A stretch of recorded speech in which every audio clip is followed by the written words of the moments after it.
বদিউল আলম মজুমদারের রাজনৈতিক আইডেন্টিটি সরকার আসার পর প্রকাশ পাইছে যে উনি আসলে একটা গুপ্ত জামাত ইসলামের লোক। আমি আজকে ডাইরেক্ট প্রকাশ্যে আপনার মিডিয়ার মাধ্যমে আমি বলে গেলাম। কারণ দেখেন, ওনার শালা ছাত্রলীগ করতো।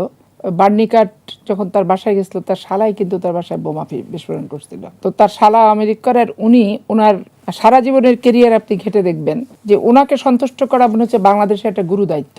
এই যে হাঁ ভোটের ক্যাম্পেইন এবং হাঁ ভোটকে পাশ করানোর জন্য যত রকম কলাকৌশল, বাংলাদেশ ব্যাংক থেকে বদিউল আলম মজুমদারও কিন্তু টাকা নিয়েছে। এবং বদিউল আলম মজুমদারের সুজন এখন কোথা থেকে টাকা নিচ্ছে না নিচ্ছে, এগুলোই তো দুর্নীতি দমনের আওতায় নিয়ে এসে এগুলো একবারে নিখুঁতভাবে নিরপেক্ষভাবে তদন্ত করা উচিত। কারণ ইনি সবসময় এক একটা করে মডেল দিবেন আর ফর্মুলা দিবেন, আর এই ফর্মুলার পিস পিস বাংলাদেশের মানুষকে ছুটতে হবে। এইটার তো একটা নিষ্পত্তি হওয়া দরকার আছে। আর ওনার চাহিদা পূরণ করা বাংলাদেশের সকল মানুষের দায় না। এই ভদ্রলোক কি কাউকে শান্তিতে থাকতে দেয়? বদিউল আলম মজুমদার ও তো একটা এজেন্ট, এটা পেইড এজেন্ট ভদ্রলোক। এবং পেইড এজেন্ট যে এই সরকারের আমলে খুব ভালো করে বোঝা গেছে। আমি ব্যক্তিগতভাবে আমি মনে করি উনি ১/১১ কে আনছে, ১/১১ সময় তার রোলটা কি ছিল?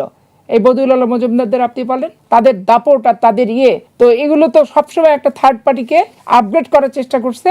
এবং আওয়ামী লীগ বিএনপি এরা দুটো ঝগড়া করে, গন্ডগোল করে, মারামারি করে, বিদ্বেষী মনোভাব এইটাই তারা শো করার চেষ্টা করছে। কিন্তু ডক্টর ইউনূস যে বিদ্বেষটা বাংলাদেশে ছড়াই গেছে একটা অন্তর্বর্তীকালীন সরকারের প্রধান হিসেবে, এইটা তো সমস্ত বিবাদমান রাজনৈতিক সংগঠনের হিংসা বিদ্বেষের উপর দিয়ে উঠে গেছে ভাই। তো এইটা নিয়ে তো তাদের কোনো কথা নাই। এখন আপনি বাংলাদেশ সরকার বাজেট নিয়ে যে প্রশ্নটা গোলাম মোল্লা রনিকে করলেন, এই দেশটা সবার দেশ। এই দেশের আন্তর্জাতিকভাবে এবং এই ডক্টর ইউনূস থেকে শেখ হাসিনা পর্যন্ত যে ফোকলা করে গেছে বাংলাদেশের অর্থনৈতিক ব্যবস্থা, তাহলে এখানে বাংলাদেশের সকল অর্থনীতিবিদ থেকে শুরু করে বিজ্ঞ যারা মানুষ আছে, সরকারের সবাইকে নিয়ে বসে এই বাজেটটা অন্তত পক্ষে জনগণের চাপ কিসে কমবে, বিশেষ করে আইন শৃঙ্খলা পরিস্থিতি, নিত্য প্রয়োজনীয় দ্রব্যাদি এইটুক যাতে, আর চিকিৎসা পণ্য, সাধারণ মানুষ অধিকাংশ এই অত্যাচারের মানে ট্যাক্স বলেন, বোঝা বলেন, এইটার থেকে তাহলে বাঁচবে তারা।